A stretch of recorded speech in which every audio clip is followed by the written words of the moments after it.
Hola, ¿qué tal? Mi nombre es Eric Gómez y soy el representante comercial para Psychotic Centrify para la región norte de Latinoamérica.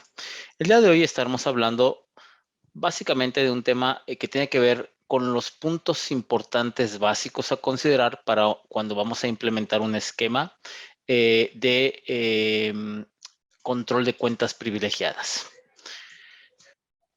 Como comentamos hace un momento, la idea es abordar estos temas de manera muy simple y muy sencilla, y los cuales, bueno, son muy fáciles de adoptar. En la agenda de este día podremos revisar problemas actuales que derivan en estos puntos particulares, cómo comenzar con el tema del PAM, de la implementación del PAM, y, bueno, las soluciones con las cuales Psychotic Centrify podemos ayudarles. Bien, como parte de la estrategia de muchas de las empresas que hoy día tienen una cultura, digamos, de la administración de passwords, pues está básicamente todo el tema del control de rotación de passwords, que aplica pues no simplemente hacia los usuarios finales, sino también hacia los usuarios con privilegios. Y hoy, pues, si bien es cierto, estos usuarios con privilegios pudiéramos pensar que están única y exclusivamente dentro de las áreas de TI, pues a lo largo de la presentación revisaremos que no necesariamente están a lo largo de lo que son las áreas de infraestructura, sino más bien en toda la organización. Uno de los principales problemas, digámoslo así, cuando hablamos de problemas actuales que sufren las empresas, pues básicamente está el tema de la ciberfatiga. Esa es, yo creo que la principal fuente de problemas, y que, bueno, al final del camino, pues se convierten en un tema importante a tocar. Esta ciberfatiga se refiere mucho al tema del recordar y el generar los passwords nuevos.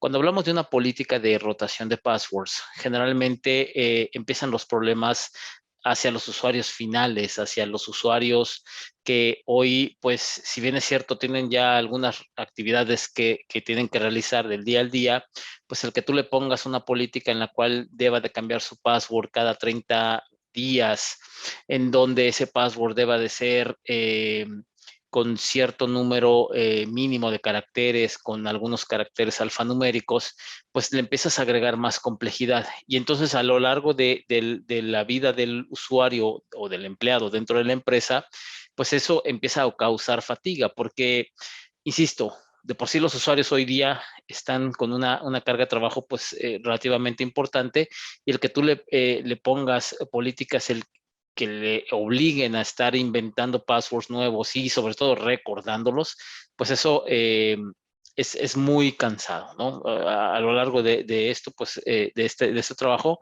empezamos a ver que empiezan a existir fallas. ¿Por qué? Porque los usuarios empiezan a repetir passwords, los usuarios empiezan a escribir sus passwords en post-its o empiezan a escribir sus passwords en lugares muy visibles, empiezan a generar archivos de passwords en donde pues a través de esos archivos pues empiezan a tener un control, pero pues resulta que esos archivos pues quizá están guardados en un drive y donde pues quizá todo el mundo puede tener acceso.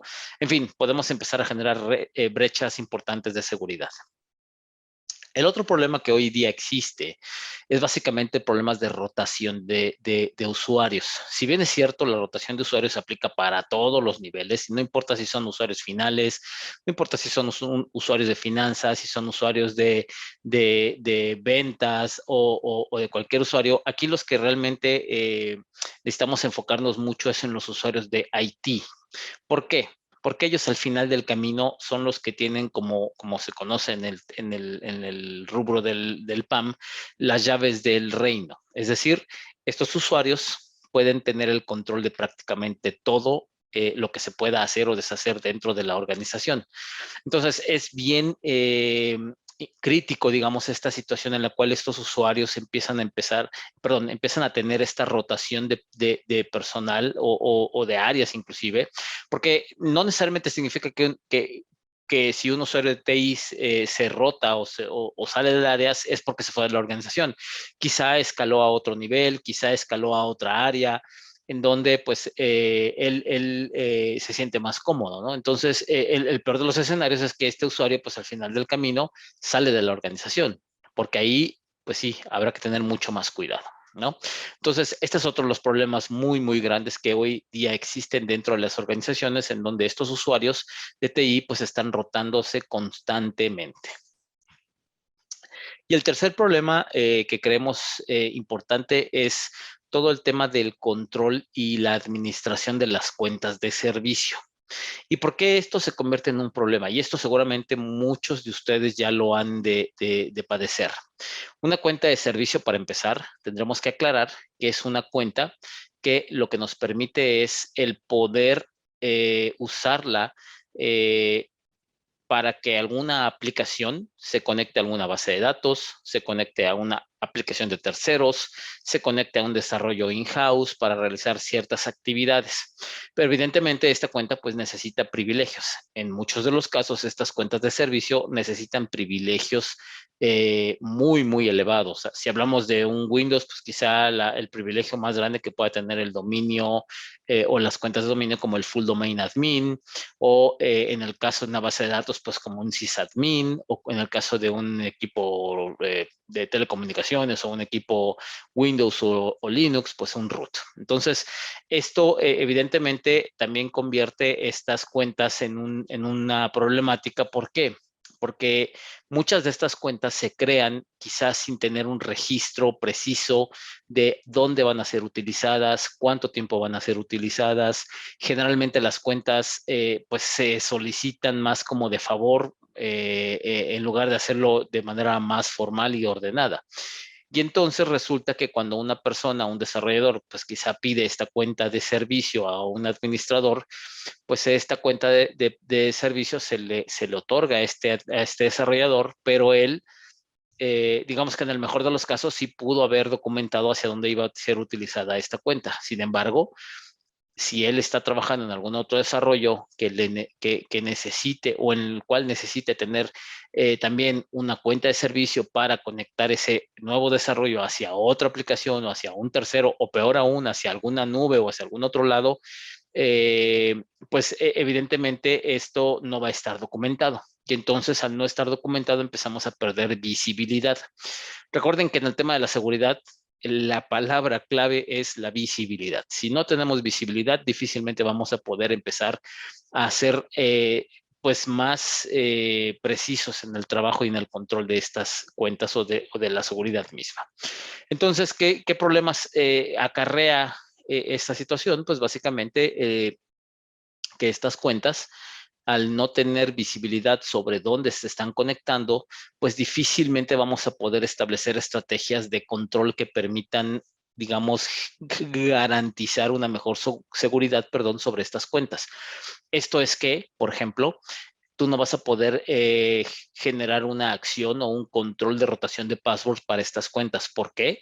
Porque como no sabes dónde están conectadas, es muy probable que cuando tú generes esa política o apliques esa política de rotación de password a las cuentas de servicio, pues seguramente esa cuenta de servicio va a impactar al cambiar el password en la operación de algún proceso o algún servicio crítico. Y entonces eso, pues evidentemente derivará en algún problema mucho más grande. Hablamos ya inclusive de temas económicos, en donde puede haber pérdidas de dinero para las organizaciones. Entonces, ¿qué es lo que sucede con estas cuentas? Pues que evidentemente se convierten en cuentas intocables. Y esto se mantiene durante pues la existencia y la vida de estas cuentas, porque al no saber exactamente qué es lo que hacen o hacia dónde están conectadas, pues evidentemente va a ser difícil, perdón, que puedas implementar algún control sobre estas cuentas, como ya lo mencioné hace un momento, el ejemplo de la rotación de passwords. Entonces, este es un tercer problema que hoy día existe como parte de la administración de las cuentas en las organizaciones. ¿De acuerdo?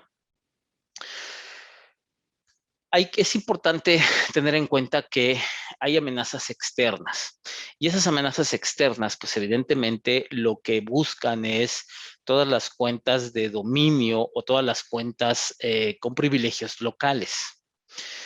Muchas de las estadísticas dicen que los hackers, recuerdo que leí alguna estadística que decía que el 32% de los hackers prefieren buscar las cuentas administradoras de dominio porque a través de estas cuentas ellos pueden tener acceso a prácticamente cualquier información. Hablábamos al inicio de esta conversación que hoy dentro de las organizaciones, cuando hablamos de cuentas con privilegios, cuando hablamos de establecer políticas sobre las cuentas, hablamos particularmente de cuentas hacia lo que son los administradores de TI. Sin embargo, hoy este universo, digamos, de las cuentas con privilegios no es o no aplica exclusivamente hacia todas las áreas de TI. Hoy, desafortunadamente o afortunadamente, como ustedes lo quieran ver, este acceso a cuentas privilegiadas se ha diversificado tanto que hoy estas cuentas con privilegios están presentes en prácticamente cualquier área de la organización. En los administradores de TI, porque ellos son los que administran pues, las plataformas operativas, en todas las identidades no humanas, que pueden ser procesos automatizados, en donde hoy quizá hay alguna aplicación que pues, necesita procesar cierto número de solicitudes conectándose a una base de datos N mil veces al día, y para eso pues necesitas un proceso automatizado, ¿no? Que estamos hablando de todo lo que es la parte de desarrollo. Los mismos desarrolladores al hacer aplicaciones que, como mencioné en el ejemplo pasado, pueden o necesitan conectarse hacia bases de datos o hacia aplicaciones de tercero para hacer también procesamiento de información. Los business users que conocemos hoy como usuarios que si bien es cierto, no son usuarios de TI, también son usuarios que tienen privilegios. Y estos usuarios son usuarios, un ejemplo claro es, por ejemplo, el director de finanzas, que quizá el director de finanzas tiene acceso hacia su CRM con cuentas privilegiadas para hacer reportes, acceder a cierta información que cualquier otro usuario de finanzas no pudiera tener acceso. Otro ejemplo de un business user es un usuario de redes sociales, ¿no? Que hoy, pues, no podemos negar que las redes sociales son igual o más importantes que cualquier otro proceso que pueda existir dentro de la organización. Tan es así es que recientemente hubo un incidente, pues no lo llamaron incidente, pero más bien una indisponibilidad, digamos, de las redes sociales más importantes que fue Twitter, que fue Instagram y Facebook, pero no Twitter, WhatsApp, Instagram y Facebook, en donde pues el resultado de esta indisponibilidad de esos servicios pues derivó en pérdidas millonarias hacia muchas de las empresas. Entonces, imagínense el poder que tiene una red social. Imagínense que tiene un usuario que tiene, digamos, la cuenta corporativa de un Facebook, de un LinkedIn, de un Twitter, en donde se sube contenido importante para las organizaciones. Entonces, esas cuentas, si bien es cierto, no son dueños los usuarios de TI, son igual de importantes porque son cuentas con privilegios. ¿Cuántas veces hemos escuchado de cuentas en redes sociales que los administradores pues al final acaban diciendo es que nos hackearon la cuenta, ¿no? Y empiezan a subir contenido que pues a la larga o en corto plazo puede perjudicar a las empresas. Entonces también son bien importantes.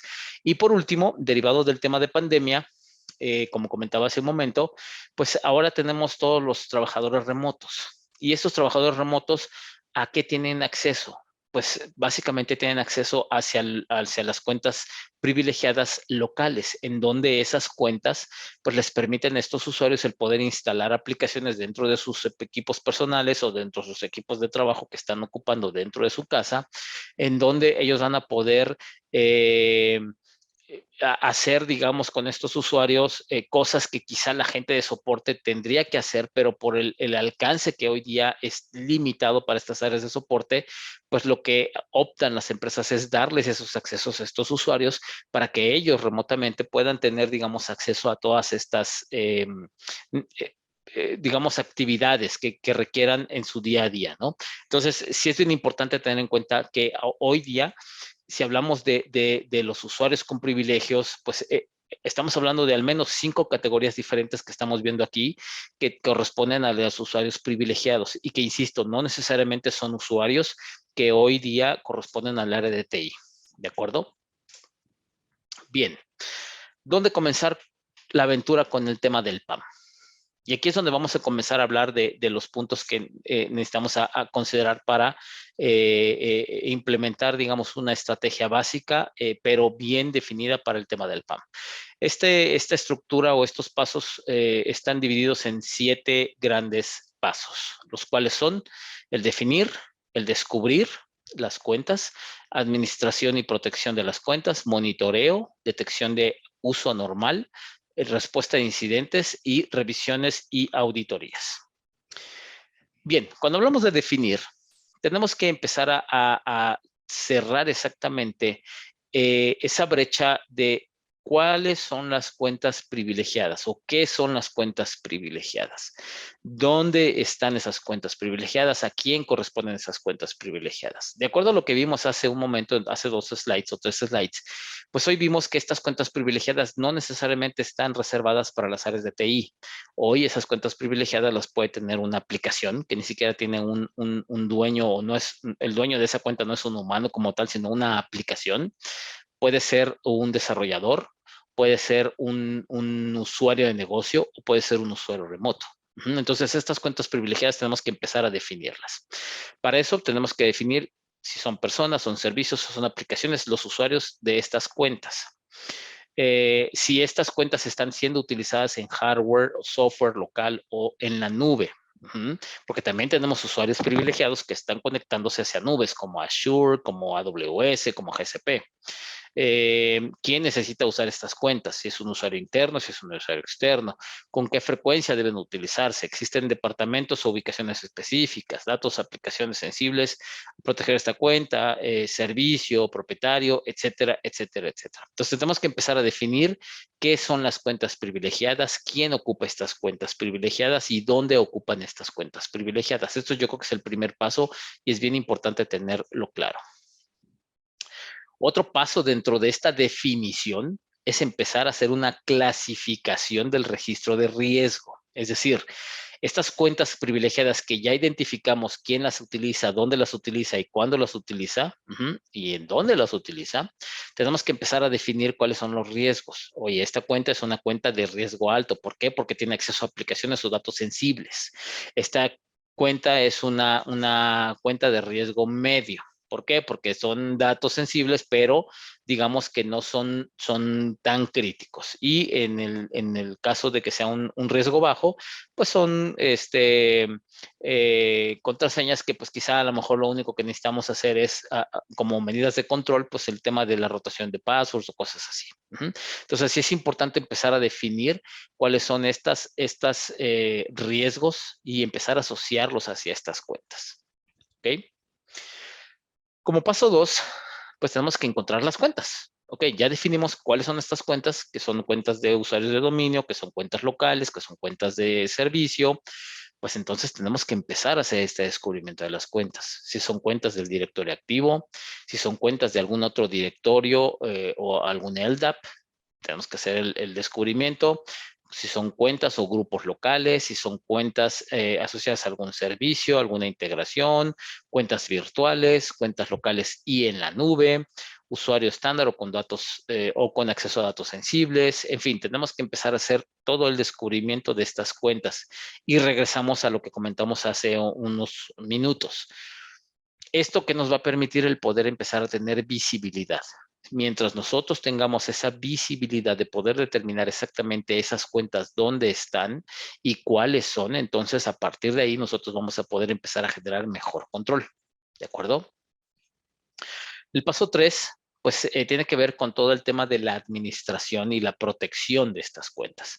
Una vez que ya las hemos identificado, entonces ahora sí tenemos que empezar a realizar tareas que nos permitan digamos, tomar acciones como auditar las cuentas, es decir, estas cuentas qué hacen, hacia dónde se están conectando, cómo se están conectando, cuáles son los comandos que están ejecutando, hacer un monitoreo general de las cuentas. Si van a generar conexiones remotas, pues hay que hacer un grabado de sesiones, hay que establecer controles de flujo de trabajo para que los usuarios que necesiten acceder a estas cuentas, pues lo hagan a través de mecanismos muy puntuales de control, establecer un doble factor de autenticación o un multifactor de autenticación, hacer rotación de passwords continua y hacer un tema de mapa de cumplimiento, es decir, de estas cuentas, ver si efectivamente están cumpliendo con todas las políticas de seguridad que estamos hoy día estableciendo.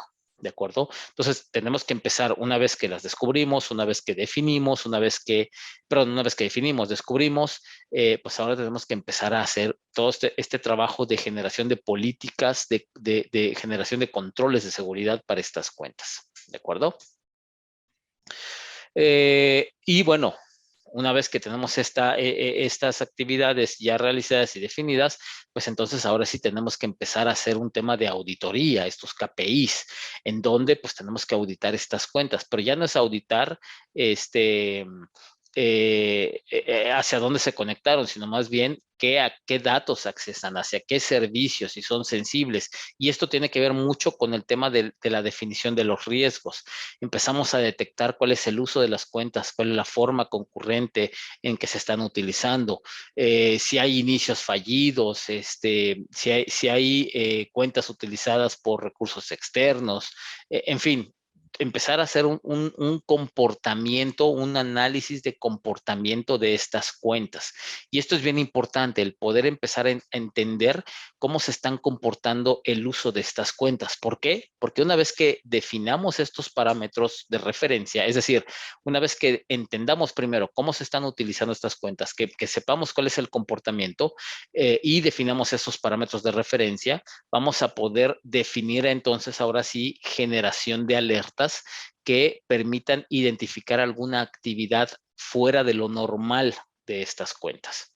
Y esto evidentemente pues nos va a dar la posibilidad, perdón, de poder tener una mejor proactividad en el tema de algún incidente o en el tema de cuando se presente algún incidente con estas cuentas.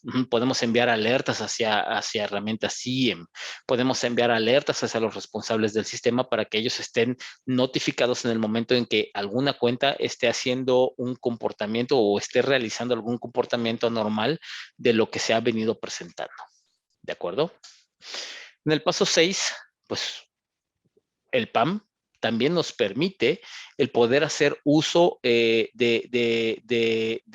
estas cuentas para todo lo que tiene que ver con el tema de respuesta a incidentes. Podemos habilitar cuentas para el incident response. Podemos revisar los logs de auditoría para saber estas cuentas qué hicieron, a dónde se conectaron, cuánto tiempo estuvieron conectados, qué comandos ejecutaron.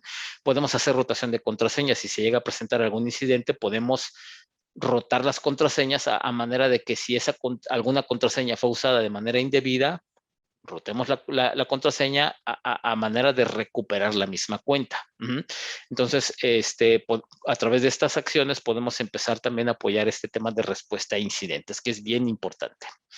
Y por último, el tema de auditar y revisión de cuentas, perdón. Esto quizás suene repetitivo, el tema de auditar y revisar, pero al final del camino, pues esa es la tarea y esas las acciones que tenemos que estar realizando continuamente dentro de las acciones diarias que estamos haciendo hoy día como parte de seguridad. ¿Por qué? Porque lo que vamos a hacer es saber si esa cuenta se sigue utilizando, si los usuarios necesitan hacer alguna extensión de la fecha de vencimiento de la cuenta, si la cuenta necesita actualizarse en términos de seguridad, si sigue siendo necesaria el uso de esta cuenta o no tanto, el poder determinar exactamente por ejemplo, en el caso de las cuentas de servicio, servicio, cuáles son las dependencias que pudiera tener esta cuenta de servicio, es decir, hacia dónde se está conectando para que a partir de ahí podamos empezar a definir esas actividades, podamos empezar a definir si hoy se conectó esa cuenta hacia X aplicación, en la siguiente semana se conectó hacia otra aplicación, tener monitoreo, digamos, sobre esas actividades que están haciendo estas cuentas de servicio. Entonces, sí es importante empezar a hacer estas actividades de auditoría y revisión de estas cuentas, porque a partir de aquí vamos a poder empezar a definir cuáles son los siguientes pasos, si tenemos que regresarnos al paso 1, si tenemos que regresarnos al paso 2, al paso 3, en donde tenemos que definir, tenemos que redescubrir las cuentas, tenemos que hacer que estas cuentas se apeguen hacia estos controles de seguridad que hoy día se están generando. ¿De acuerdo? Entonces, esto es, digamos, los 7 pasos que quería comentarles en esta charla. Insisto, son pasos muy sencillos, que creo que pueden ayudarles a ustedes a entender y tener de manera más clara y sencilla una idea de cómo podemos implementar estos procesos de PAM. ¿De acuerdo? Bien, hemos hablado mucho acerca de que, bueno, los pasos que necesitamos implementar para tener, digamos, un proceso de administración y control de contraseñas, pues son estos 7 pasos que vimos. Ahora bien, hoy también es importante mencionar Thycotic Centrify como parte del mundo de PAM. Somos una empresa que recién nos estamos fusionando. ¿Por qué les comento esto? Es importante que ustedes también conozcan qué hacemos nosotros, ¿no? No solamente el que pueda yo platicarles exactamente qué pasos pueden hacer ustedes para el tema del PAM, sino también que sepan que las recomendaciones que nosotros estamos haciendo, sepan ustedes quién se las está haciendo, ¿no? Que somos una empresa pues enfocada a este tema de el PAM hoy día. Thycotic Centrify, como mencioné hace un momento, recién nos estamos fusionando. Para las personas que ya tengan un poco de experiencia en el mundo del PAM, pues ustedes tendrán claro que Thycotic y Centrify somos 2 empresas totalmente, o éramos 2 empresas totalmente diferentes. Inclusive podíamos pensar que en algún momento fuimos competencia. El día de hoy, particularmente estamos ya fusionados, ya somos una sola empresa, por eso es que nuestro nombre hoy día es Thycotic Centrify. Este nombre va a cambiar. En las próximas semanas estamos lanzando el nuevo branding de la empresa, de tal manera que hoy este nombre pues es, digamos, temporal. Lo que estamos haciendo con esta fusión básicamente es el poder sacar, digamos, lo mejor de 2 mundos. En el caso de Thycotic estamos enfocados mucho en el tema del PASM, que el PASM, como lo conocemos, es el Privilege Account and Session Management.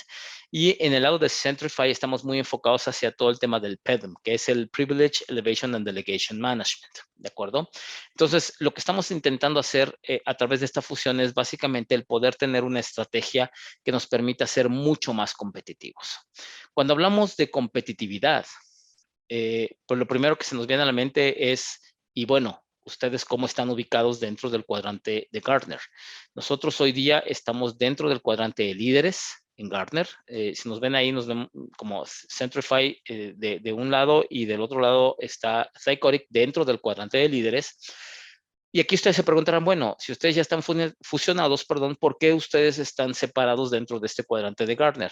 La respuesta es muy sencilla. Esta información y este cuadrante es el de este año.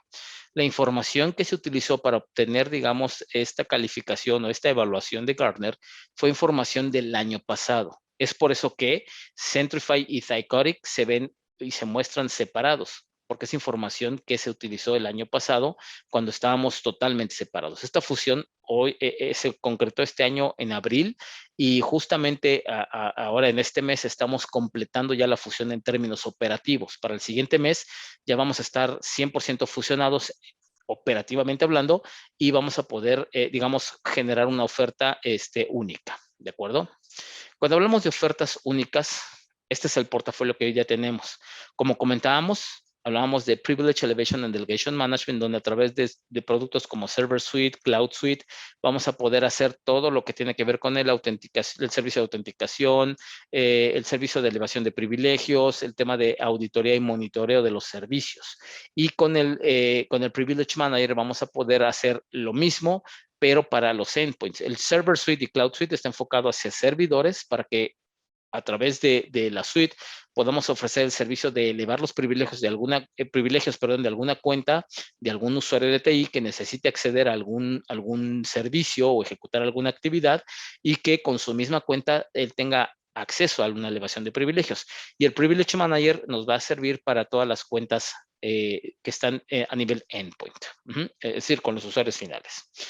En el caso del lado derecho, el Privilege Account and Session Management, lo que nosotros vamos a hacer es, a través del uso del Secret Server, vamos a poder ofrecer toda lo que es la plataforma del PAM, ¿ok? En donde, pues efectivamente, vamos a ofrecer todos los puntos que vimos hoy día, funcionalidades que permitan tener control sobre todos esos puntos y también, adicional a eso, una bóveda digital, en donde a través de esa bóveda digital ustedes van a poder almacenar sus secretos, que en este caso, cuando hablamos de un secreto, pues es un password, una contraseña, un número de tarjeta de crédito. Vamos a poder tener el Account Lifecycle Manager que nos va a permitir tener control sobre esas cuentas de servicio para poder auditarlas mejor, poder hacer todo el tema del aprovisionamiento y el decomiso de estas cuentas. El Connection Manager que nos permite establecer conexiones remotas, centralizadas, y esto está enfocado particularmente para usuarios externos a las organizaciones que requieren realizar algunas actividades de administración sobre ciertos servidores. Y el DevOps Secret Vault, que es una solución parecida a Secret Server, perdón, pero que está enfocada hacia todos los procesos automatizados de DevOps en el proceso de CI/CD, en el cual vamos a poder establecer un mecanismo que permita asegurar todos esos secretos que están siendo utilizados en esos procesos de manera segura, sin perder funcionalidad. Porque cuando hablamos de un proceso automatizado y de DevOps, insisto, hablamos de un proceso que requiere que el desarrollo o la aplicación funcione con altos volúmenes de procesamiento, en donde se va a conectar N mil veces a una base de datos o alguna otra aplicación para generar pues esa actividad de la cual está destinada. Esta funcionalidad no se va a perder porque a través del API que nosotros manejamos permite ese alto volumen de conexiones hacia esa base de datos o ese servidor para que la solución acceda hacia nuestra bóveda digital y pueda obtener esos secretos, digamos, para el uso del cual pues requieran hacer uso. ¿De acuerdo? Entonces, esta es nuestra suite. A grandes rasgos, esta es nuestra suite y estos son los módulos que nosotros tenemos. Ahora bien, cuando hablamos de portafolio y de casos de uso, pues nosotros, como comentábamos hace un momento, haciendo referencia a esos 7 puntos que vimos ya, podemos proteger prácticamente podemos interactuar con cada uno de esos puntos. ¿Por qué? Porque podemos hacer protección de datos críticos, podemos asegurar códigos sensibles, podemos tener controles de acceso, podemos asegurar dispositivos, tanto servidores como endpoints. Dentro de la protección de datos críticos, pues podemos hacer el descubrimiento de las cuentas, podemos hacer el manejo de los passwords, la rotación, todo lo que tiene que ver con el secret management también, establecer mecanismos de MFA hacia bases de datos, todo el tema de session management, pero de manera segura. En fin, podemos cubrir todas estas actividades sin ningún problema. ¿De acuerdo? ¿Cuáles son los diferenciadores que nosotros tenemos respecto a la competencia? Yo los mencionaría en 3 grandes aspectos. El primero es innovación, en donde estamos hablando que Thycodex Centrify es una herramienta que es bastante fácil de utilizar. Y yo creo que esa es una de las principales, si no es que la principal ventaja. Si bien es cierto, hay funcionalidades muy particulares que nosotros tenemos y que la competencia no, en este momento no voy a poder listarlas porque son algunas y nos llevaría mucho más tiempo, pero lo que sí les puedo comentar es que la solución es muy fácil de utilizar. Es una usabilidad muy sencilla que no requiere dependencia o no genera dependencia. Y ese es otro de los elementos importantes. Es tan fácil de utilizar que, a diferencia de algunas otras soluciones en donde si tú necesitas hacer algún upgrade, necesitas contratar un servicio profesional. Nosotros no. Con nosotros es muy sencillo hacer estos mantenimientos, es muy sencillo operar la herramienta, es muy sencillo hacer la configuración de la herramienta. Nosotros podemos capacitarlos para que ustedes mismos hagan esta funcionalidad. Nosotros no queremos que ustedes dependan de nosotros para realizar las cosas. Y eso es algo muy bueno, porque al final del camino, ustedes no pueden estar amarrados de las manos esperando a que el fabricante llegue y te diga, mira, yo lo voy a hacer, pero te cuesta tanto. Tú lo quieres hacer, perfecto, aquí está la capacitación, la puedes tomar y listo, no hay ningún problema. Y lo podemos hacer sin ningún problema. Podemos, todo el tema de configuración, por ejemplo, utilizamos lo que es PowerShell para hacer toda la parte de scripts que necesitamos para conectarnos hacia aplicaciones de terceros, para hacer rotación de passwords, para hacer cambios de contraseñas, descubrimientos, etcétera, etcétera. Entonces, podemos hacer algo bien sencillo en términos de configuración para que ustedes puedan potenciar mucho el uso de la solución. El segundo punto es el tema de la arquitectura. Es muy simple, es muy sencilla y es muy flexible. Si bien es cierto, hoy muchas de las organizaciones u otras competencias ya también manejan algunos modelos de nube y on-premise, cabe mencionar que nosotros somos de los pioneros en la nube. Entonces, al ser de los pioneros en la nube, nuestra solución es mucho más estable. Nuestro producto es mucho más estable. Y al ser una solución muy simple, no requerimos, cuando hablamos de servicios on-premise, no requerimos de mucha infraestructura. Hay soluciones que también cuando requieren hacer una instalación on-premise, pues te piden el montón de servidores, te piden 5 o 6 servidores que debes de instalar y deben de tener ciertas capacidades. En nuestro caso, no es así, es una infraestructura o una arquitectura, perdón, muy, muy sencilla, ¿de acuerdo? Nuestra nube es una nube que está en Azure, en donde si ustedes utilizan, digamos, o se inclinan hacia el modelo SaaS, lo que van a hacer es acceder hacia una nube de Azure, en donde pues ellos te ofrecen todos los mecanismos de HA, BCP, DRP, etcétera, etcétera. Y evidentemente pues permite un mejor escalamiento y crecimiento de la infraestructura. Y el tercer diferenciador, digamos que es una derivación de estos dos. Al tener una solución de fácil utilización, fácil mantenimiento, no dependencias, con una arquitectura sencilla y simple, entonces vas a tener un nivel de aceptación muy bueno. Nosotros hoy día estamos evaluados dentro de mejores, de las mejores empresas como parte de los reviews dentro del Gartner Peer Review. Si ustedes buscan Gartner Peer Review y hacen una comparativa entre nosotros y las competencias, verán que estamos mucho mejor posicionados. Entonces, esto evidentemente pues acarrea muchos beneficios. Los dos puntos anteriores, al ser insisto, una solución que no genera dependencia, pues evidentemente también te ayuda con el tema de costos, porque recordemos que una solución, pues no necesariamente el costo es el costo de compra, el costo de lo que estás pagando por la adquisición del producto, sino es el costo operativo, el costo del servicio. ¿Cuánto te cuesta operar la solución? ¿Cuánto te cuesta el mantenimiento de la solución? Entonces, si tú tienes una solución que es de fácil uso, que no requiere de contratación de servicios profesionales y que es una arquitectura simple y sencilla, pues también es un costo muy bajo, porque no estás operando herramientas o soluciones muy complejas, ¿de acuerdo? Entonces, estos son nuestros tres grandes diferenciadores. Por mi parte es todo. Espero que esta información les haya sido de utilidad y si tienen alguna duda o pregunta, por favor, me pueden hacerla llegar a través de eric.gomez@zycoric.com. Muchas gracias.